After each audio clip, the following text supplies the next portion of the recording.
Imagínalo, el campamento romano, todavía impregnado del humo rancio de los fogones apagados, se convierte de pronto en un anfiteatro de miedo. El aire huele a hierro oxidado, a sudor agrio, a cuero reseco. No hay discursos heroicos, no hay arengas gloriosas, solo un silencio sofocante que se rompe con un sonido tan áspero como definitivo, la piedra de un dado rodando sobre un tablero improvisado en la tierra. Sí, porque en Roma, la vida de un soldado podía reducirse a un simple juego de azar. Se llama decimatio, y es tan elegante en su matemática como repugnante en su brutalidad. De cada 10 hombres, uno debía morir, no por el enemigo, sino por sus propios hermanos de armas. Y lo más cruel, eran esos mismos compañeros quienes lo ejecutarían. En la fila, los soldados tiemblan sin mover un músculo. Nadie quiere destacar, nadie quiere ser el primero en respirar demasiado fuerte, no vaya a hacer que la fortuna se ensañe. El tribuno pasa, con rostro pétreo, como si estuviera recitando un procedimiento administrativo cualquiera. El ejército que se había atrevido a huir de la batalla, o que simplemente había flaqueado un instante, debía pagar un precio que ni la derrota en sí imponía, la humillación de asesinar a los suyos bajo orden de Roma. El dado se detiene, uno levanta la vista, su rostro palidece en segundos, como si la sangre hubiera huido de él antes que la vida misma. Todos saben que le tocó, nadie protesta, porque el que ose defenderlo corre el riesgo de acompañarlo en la tumba. Lo arrastran al centro, y lo rodean sus compañeros. Aquí está la genialidad macabra de la decimatio. Roma no necesitaba verdugos oficiales, los verdugos eran ellos mismos, obligados a mancharse las manos. Y así, mientras uno llora en silencio y otro finge mirar al suelo, el condenado abre la boca para hablar, pero nadie quiere escuchar. Roma no necesitaba discursos, necesitaba obediencia. El primer golpe resuena como un trueno hueco sobre hueso, la tierra se tiñe, el polvo se mezcla con la sangre, y el eco del martillo hace que cada soldado sienta que la próxima vez podría ser él. Y ese es el punto, que lo sientan, que el miedo sea un uniforme invisible, más fuerte que cualquier coraza. Si piensas que esto es brutal, espera a conocer por qué Roma se vio obligada a aplicar esta matemática del terror.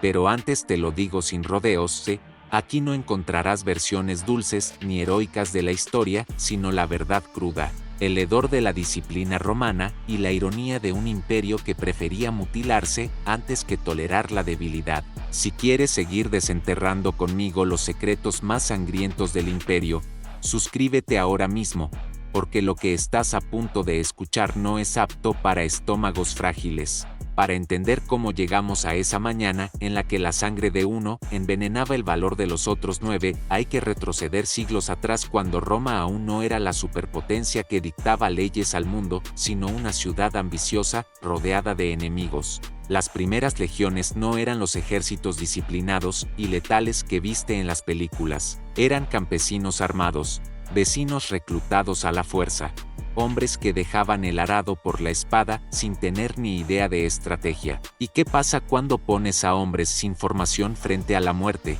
Huyen, y en Roma, huir era peor que morir. Aquí es donde aparece la mente de un genio cruel llamado Marco Furio Camilo. Este dictador, al que los cronistas trataban como héroe, tenía una convicción simple y despiadada: el miedo a Roma debe ser más grande que el miedo al enemigo. Así nació la decimatio, un sistema matemático del terror. 1 de cada 10 moriría, no por cobardía individual, sino por cobardía colectiva. Irónico, ¿verdad? La huida se castigaba no con la muerte de los que huyeron más rápido, sino al azar, para que la mala suerte fuera la verdadera verdugo.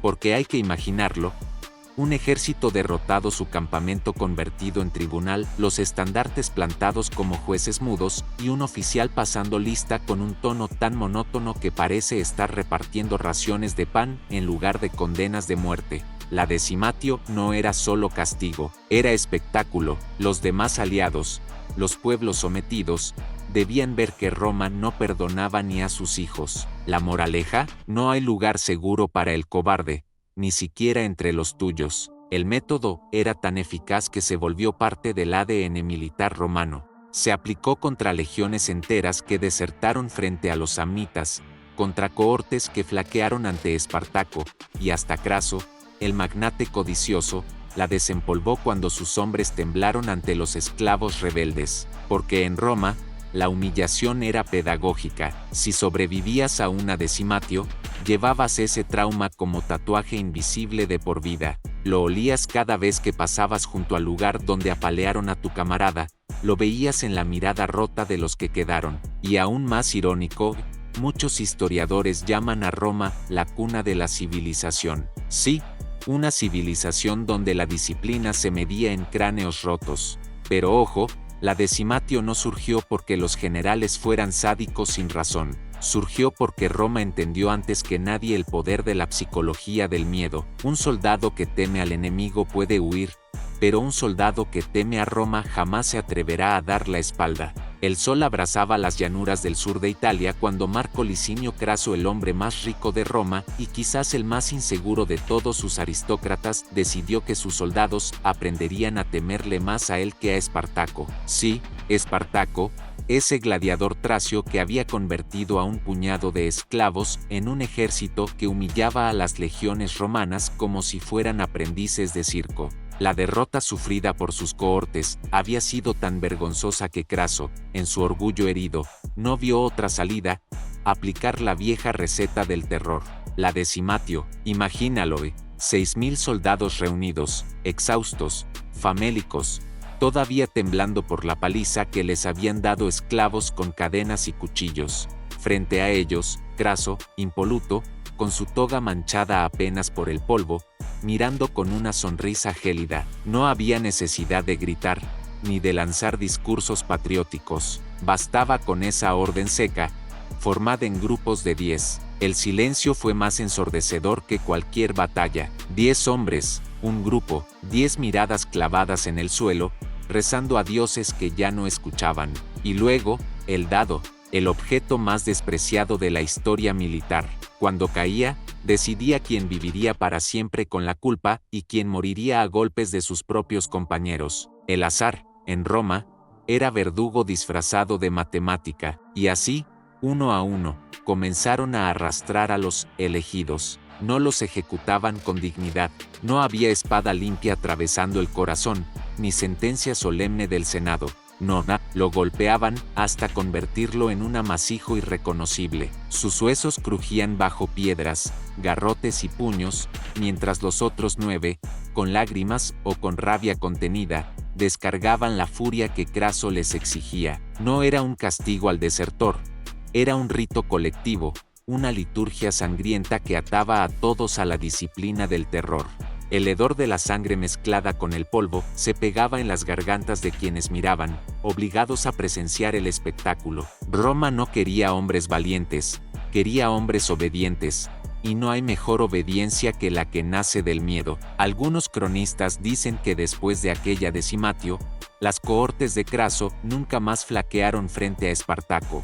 Claro, ¿quién querría arriesgarse a que su suerte dependiera de un dado y del puño de su mejor amigo? Lo irónico es que Craso, con toda su riqueza, con todos sus lujos, solo pudo imponer autoridad transformando a sus soldados en asesinos de sus propios hermanos. Y esa fue su gloria, una legión marcada por cicatrices invisibles, un ejército que avanzaba no por coraje, sino por terror. Y Roma lo aplaudió. Nadie lo decía en voz alta, pero cada paso que daban después de aquella noche estaba acompañado por un fantasma. La decimatio no terminaba con el último cráneo aplastado, comenzaba ahí. Imagínate a esos legionarios, avanzando en formación, la arena crujiendo bajo las sandalias, el peso del escudo en el brazo izquierdo, y, en la mente, el recuerdo viscoso de los huesos de su compañero reventando bajo su garrote. Roma sabía algo que hoy llamaríamos psicología aplicada al horror. El miedo no solo disuade, también se instala, se anida, se reproduce, y así, cada soldado se convertía en su propio carcelero. Nadie necesitaba recordarle la disciplina, porque la disciplina ya olía a sangre seca en su memoria. Por la noche, en los campamentos, el silencio se hacía denso. Nadie cantaba, nadie contaba historias heroicas junto al fuego. Solo el sonido de los grillos y el chisporroteo de los carbones acompañaban a hombres que habían aprendido que Roma podía matarte incluso cuando obedecías. Y, por supuesto, el espectáculo no era privado. Las decimatio eran públicas, pensadas para que todo el ejército, incluso las cohortes que no habían fallado, las presenciaran. El mensaje era claro: la disciplina no se negocia, y la clemencia no es romana. Lo más irónico es que la propaganda de Roma hablaba de honor, de virtus, de gloria inmortal, pero la realidad, el verdadero pegamento del imperio, era el terror. Un terror meticulosamente diseñado, convertido en herramienta de mando, tan efectivo como el mejor acero toledano. No pienses que el miedo debilitaba a los legionarios. Al contrario, los volvía más peligrosos. Un hombre que sabe que el fracaso significa que su mejor amigo lo matará con una piedra, peleará como una bestia acorralada, y Roma explotó ese instinto hasta la saciedad. Polibio, en sus relatos, suaviza la escena, habla de disciplina severa, de castigo ejemplar. Claro, es más cómodo leer castigo ejemplar que admitir ritual de asesinato colectivo, pero el eco de esos gritos atravesó siglos. Piensa en Craso, satisfecho en su tienda de campaña, cenando tranquilamente mientras los últimos morían a golpes. Esa imagen vale más que 1000 discursos sobre la grandeza de Roma. Y no te equivoques, la decimatio no fue una rareza, fue aplicada en múltiples guerras, incluso por Marco Antonio siglos después, cuando su ejército se acobardó en Partia. Era un virus cultural, una amenaza latente, siempre ahí, esperando a que un general decidiera recordarle a sus hombres quién mandaba de verdad. La luna colgaba como una uña plateada sobre el campamento, pero nadie tenía ganas de mirarla. Después de la decimatio, la noche no se llenaba de canciones ni de carcajadas de legionarios, se llenaba de un silencio casi enfermo, ese silencio que pesa más que el ruido de una batalla. El aire olía a una mezcla grotesca: hierro oxidado de las armas, sudor agrio, y ese dulzor nauseabundo que deja la sangre cuando se seca en la tierra. Entre las tiendas, los 9 afortunados del grupo caminaban como espectros. Marco, hijo de campesinos de Lacio, apenas podía sostener su escudo, no por el peso del bronce, sino por el recuerdo de la cabeza de Lucio, su amigo de infancia, abriéndose como una sandía bajo su propio garrote. Cada paso resonaba en su mente como si aún escuchara aquel crujido. Nadie lo consolaba. ¿Qué palabras podrían reparar un asesinato ordenado por la patria? Las antorchas proyectaban sombras largas y deformes en las paredes de cuero, y en cada sombra los hombres veían reflejada la figura de quien habían matado. Los centuriones patrullaban en silencio. No había necesidad de gritos. El miedo ya había hecho su trabajo. Se decía que Roma se mantenía firme por su disciplina, pero en realidad se mantenía unida por un secreto compartido. Todos tenían manos manchadas de sangre propia. Marco se sentó frente a un brasero apagado. El frío nocturno mordía, pero no peor que los recuerdos. Podía sentir el tacto áspero de la piedra, el impacto, el temblor de Lucio antes de caer. Y, por si fuera poco, no se permitía llorar.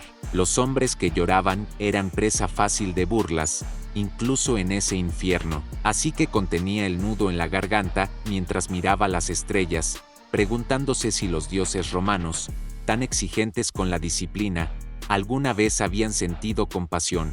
A lo lejos, el viento arrastraba el rumor de las cremaciones, los cuerpos de los caídos ardían, porque Roma no tenía tiempo para entierros piadosos. Olía a carne chamuscada. El trauma no era solo mental, era físico, entraba por la nariz, se pegaba a la piel, se colaba en las pesadillas. Los veteranos sabían que no se iba jamás. Y aquí está la gran ironía: esos hombres, rotos y aterrados, serían presentados en el Senado como héroes disciplinados. Sus cicatrices invisibles eran útiles, pero nadie en Roma quería verlas. Mientras Marco cerraba los ojos, podía oír a otros murmurar oraciones cortas a los lares. Los dioses domésticos no rezaban por Roma, rezaban para que la suerte no los eligiera la próxima vez, porque todos sabían que siempre podía haber una próxima vez, y así, bajo una luna que parecía burlarse de ellos, Roma dormía sobre un colchón de miedo. La decimatio empezó como un remedio desesperado para legiones indisciplinadas, pero en Roma nada eficaz se quedaba en el cajón. Pronto se convirtió en una herramienta de poder tan afilada como la mejor espada de Hispania. Los generales comprendieron que no bastaba con vencer al enemigo externo, había que someter a sus propios hombres, y de paso enviar un mensaje político a Roma. Craso no fue el único en entenderlo. El Senado, tan amante de la retórica sobre virtus y gloria, aplaudía cada vez que una decimatio se aplicaba. Significaba que el ejército seguía siendo un perro fiel, incluso si para eso había que romperle los huesos. Lo irónico es que, en la propaganda oficial, jamás se mencionaba la sangre ni el olor a carne quemada en los campamentos. En los foros se hablaba de disciplina ejemplar, de tradición ancestral, como si apalear a tus compañeros fuera un acto de refinamiento moral, y funcionaba. Los pueblos aliados, las ciudades sometidas, todos sabían que Roma era implacable no solo con ellos, sino consigo misma. Eso infundía un respeto enfermizo. ¿Cómo rebelarse contra un imperio que estaba dispuesto a mutilar a sus propios soldados para mantener el control? La decimatio era una advertencia silenciosa, un espectáculo íntimo pero de consecuencias públicas. Incluso los políticos supieron capitalizarla. Un general que volvía a Roma con un ejército disciplinado tenía mejor reputación en el Senado. Las sombras de las antorchas sobre los cuerpos apaleados se convertían en votos y honores. Y en esa hipocresía, Roma floreció. Hay registros de Marco Antonio, siglos después, recurriendo a la misma táctica en su desastrosa campaña en Partia. Sus hombres morían de hambre y frío, pero, ¿qué hizo? Aplicó una decimatio para enseñarles a no cuestionar su mando. Y ahí está el detalle fascinante: ni siquiera el fracaso de un general invalidaba el castigo. El soldado siempre pagaba la factura, aunque su superior fuera el idiota que lo llevó al desastre. El miedo como propaganda era más poderoso que cualquier discurso. Nadie recuerda los nombres de los condenados, pero todos recuerdan que Roma jamás toleró la cobardía. Lo sarcástico es que muchos de los grandes oradores romanos defendían la clemencia en el Senado, pero jamás la aplicaban a los pies de sus legiones. ¿Clemencia? Para el ciudadano romano en su villa de mármol, para el soldado en el barro, solo dados y garrotes. Lo fascinante, y a la vez repulsivo, es como la decimatio no solo castigaba, moldeaba. El legionario que sobrevivía a una de esas noches de martillos y huesos, aprendía dos lecciones grabadas a fuego en la piel: que Roma no perdonaba, y que la lealtad no era un ideal, era una condena. Con el tiempo, esas cicatrices invisibles se transformaban en una coraza psicológica. Los hombres dejaban de pensar en sí mismos como individuos y empezaban a funcionar como engranajes. ¿Qué importaba la gloria personal si un simple dado podía borrarte del mapa? Mejor fundirse con la masa, ser anónimo, obedecer. Y eso, precisamente, era lo que Roma quería: soldados que se movieran como una muralla viva, no héroes que destacaran. Piensa en la famosa disciplina de las legiones, en esas formaciones perfectas, escudos entrelazados, lanzas listas como si fueran una sola máquina. No eran solo fruto de entrenamiento, eran fruto del miedo. Nadie quería ser el eslabón débil, porque sabía que si la cadena se rompía, la cadena misma lo estrangularía. Incluso los enemigos lo notaban. Los celtas, los germanos, los partos, todos se enfrentaban a ejércitos que parecían no tener miedo a la muerte. La verdad, el miedo estaba ahí, pero dirigido, domesticado, convertido en obediencia absoluta. El verdadero enemigo del soldado romano no era el bárbaro frente a él, sino el recuerdo del compañero al que había apaleado. Ese recuerdo lo empujaba hacia adelante más que cualquier discurso patriótico. Y aquí está la ironía: Roma, que se jactaba de su virtus, de su fuerza moral, en realidad construyó su imperio sobre un miedo perfectamente administrado. Cada conquista llevaba la huella de esos rituales oscuros en los campamentos. Cada victoria en el extranjero se cimentaba en cadáveres de soldados propios. La Decimatio era invisible en los desfiles triunfales, pero marchaba con ellos. Cuando el pueblo lanzaba flores a los generales victoriosos, nadie veía que entre los soldados desfilaban hombres con la mirada rota, que ya no soñaban, que ya no lloraban, que se habían convertido en engranajes de una máquina que no perdonaba ni a los suyos. Y, sin embargo, esa brutalidad funcionó. Roma no solo conquistaba tierras, conquistaba la voluntad de quienes la servían. Es un detalle que los libros de historia suavizan, porque es incómodo admitir que el mayor ejército de la antigüedad no estaba unido por gloria ni por honor, sino por un miedo cuidadosamente cultivado. La Decimatio era mucho más que un castigo militar. Era un retrato de Roma en carne viva. Piensa en ello, un pueblo que adoraba a Marte, dios de la guerra, y que construyó templos para celebrar victorias sangrientas, no podía tolerar la fragilidad en sus filas. Roma vivía obsesionada con proyectar una imagen de fuerza absoluta. ¿Qué mejor símbolo que obligar a un ejército a mutilarse para purgar su propia debilidad? La lógica era perversa pero impecable. Si Roma se castigaba a sí misma con semejante crueldad, ¿qué podían esperar sus enemigos? El Senado lo entendía, los filósofos lo justificaban, los generales lo ejecutaban. La Decimatio se convirtió en la metáfora perfecta de un imperio que prefería sacrificar a sus propios hijos antes que permitir que la idea de cobardía se extendiera, porque en Roma, la debilidad no era un error, era una enfermedad contagiosa que había que extirpar a golpes. Incluso Cicerón, tan amante de la palabra elegante, llegó a defender la necesidad de disciplina implacable en las legiones. Claro, desde la comodidad de su villa, con una copa de vino griego en la mano. Para él, severidad era un concepto noble. Para el soldado anónimo en el campamento, significaba elegir entre asesinar a su amigo o morir junto a él. Pero Roma se alimentaba de esas contradicciones. Era una cultura donde la clemencia era una virtud, siempre y cuando se aplicara a ciudadanos ilustres, nunca a soldados rasos, donde la justicia era un ideal, pero la justicia real era el dado que decidía la suerte de un hombre. La ironía es brutal.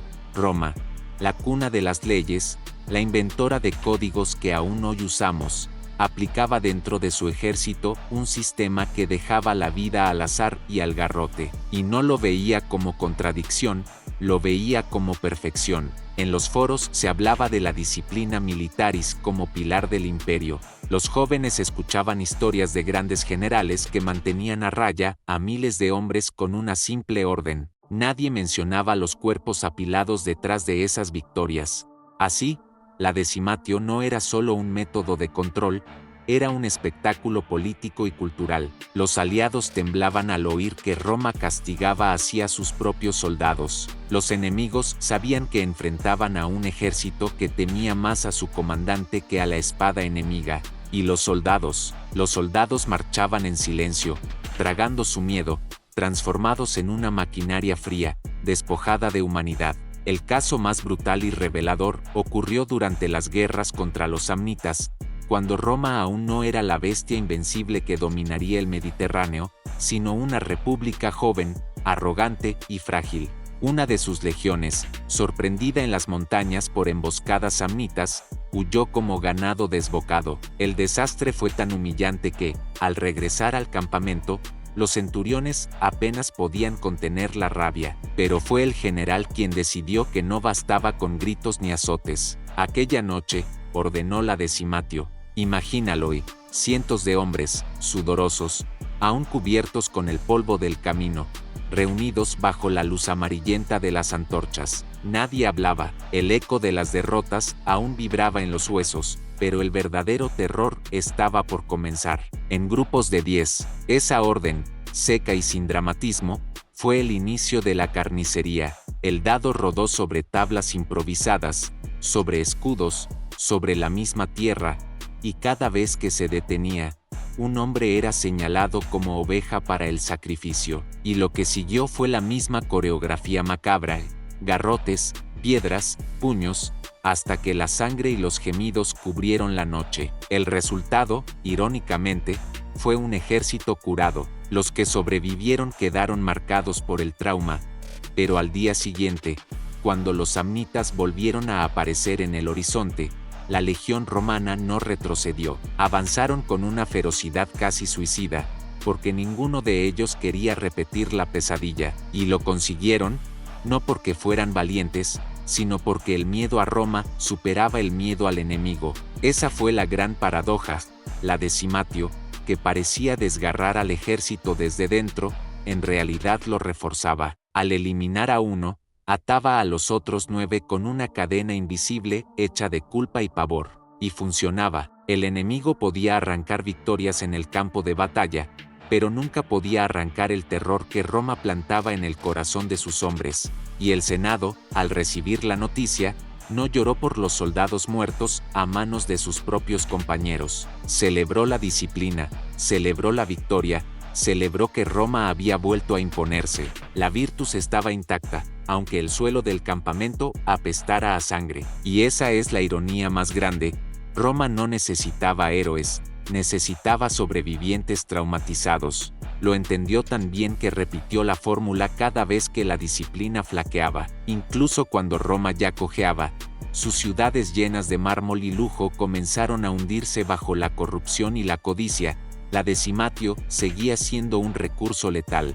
Los emperadores tardíos, con sus ejércitos divididos y mal pagados, la desempolvaban como si fuera un manual antiguo. Si el miedo gobernó en la juventud, seguirá gobernando en la vejez del imperio. Piensa en los soldados de Diocleciano o de Constantino, hombres exhaustos, mal alimentados, obligados a obedecer a comandantes que podían ser tan incompetentes como sádicos. La de Simatio no distinguía entre el honor y la mediocridad. Solo mantenía la disciplina con sangre. Se aplicaba no solo a desertores o cobardes, sino a hombres que simplemente dudaban frente a órdenes absurdas, frente a marchas interminables o estrategias imposibles. Y, como siempre, la ejecución estaba en manos de los compañeros. El horror se repetía, dados que rodaban, gritos que resonaban entre tiendas de campaña, golpes que hacían crujir huesos y aplastaban almas. Roma, incluso en su decadencia,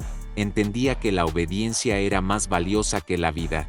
Y mientras el imperio se fragmentaba, la de Simatio se convirtió en un espectáculo que mantenía unido a un ejército que ya no confiaba ni en sus líderes ni en sí mismo. Los sobrevivientes eran fantasmas caminando entre ruinas, hombres que habían aprendido a temer primero al poder que a la muerte. Y lo irónico, por supuesto, es que esa misma práctica, diseñada para reforzar la fuerza del imperio, terminó dejando cicatrices tan profundas que muchos ejércitos posteriores adoptaron tácticas similares, sin siquiera entender la brutalidad que implicaba. La de Simatio era una lección que trascendía generaciones, un recordatorio de que en Roma, incluso cuando todo parecía desmoronarse, el terror podía sostener un imperio más tiempo que la virtud o la gloria. Aquí estamos, al final de este descenso, al corazón más oscuro de la disciplina romana. La de Simatio no fue un accidente, fue una elección consciente, una herramienta brutal de control,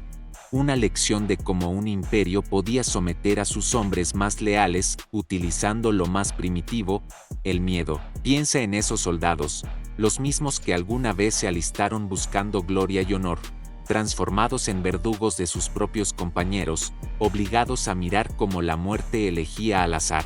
La sangre seca en el barro y el hedor persistente no eran solo recuerdos, eran armas invisibles que mantenían a la legión cohesionada mucho después de la batalla. Roma entendió algo que pocos imperios han comprendido, que la obediencia nace no solo de la lealtad o la gloria, sino de la certeza de que el precio de la desobediencia es demasiado alto para pagarlo. Y la ironía final es que esa misma práctica, tan detestable y cruel, fue admirada, replicada y recordada como ejemplo de disciplina. El imperio sobrevivió siglos, no solo gracias a sus ejércitos ni a sus generales brillantes, sino gracias a un terror calculado, preciso y despiadado. Cada de Simatio fue un contrato tácito.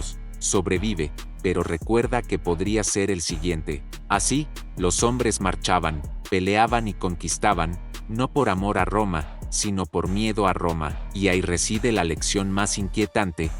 Cuando un sistema logra que sus hijos teman más a él que a la muerte, ha perfeccionado un tipo de poder que trasciende la fuerza física y entra en la mente, en la carne, en la memoria. Hoy podemos leer sobre la decimatio en libros de historia, mencionar a Craso o a Espartaco y sentirnos fascinados por la disciplina romana. Pero no olvides que detrás de cada cifra, de cada dado rodado, de cada golpe, hubo hombres reales que sufrieron, lloraron y cambiaron para siempre. Esa es la grandeza y la perversión de Roma, un imperio que enseñó a sus hijos a sobrevivir, a obedecer, a conquistar y a temer, más que a nada, al mismo imperio que los llamaba a la gloria. Si algo queda claro es que la historia no es solo lo que celebramos, sino lo que recordamos con horror. Y la decimatio, con todo su poder y brutalidad, permanece como un espejo inquietante de hasta dónde puede llegar la disciplina cuando se mezcla con miedo y control absoluto. Con esto cerramos nuestra inmersión en la decimatio, un capítulo sangriento, brutal, fascinante y profundamente humano del Imperio Romano. Un recordatorio de que, a veces, la mayor fuerza de un imperio reside no en sus armas, sino en el terror que logra sembrar en quienes lo sirven.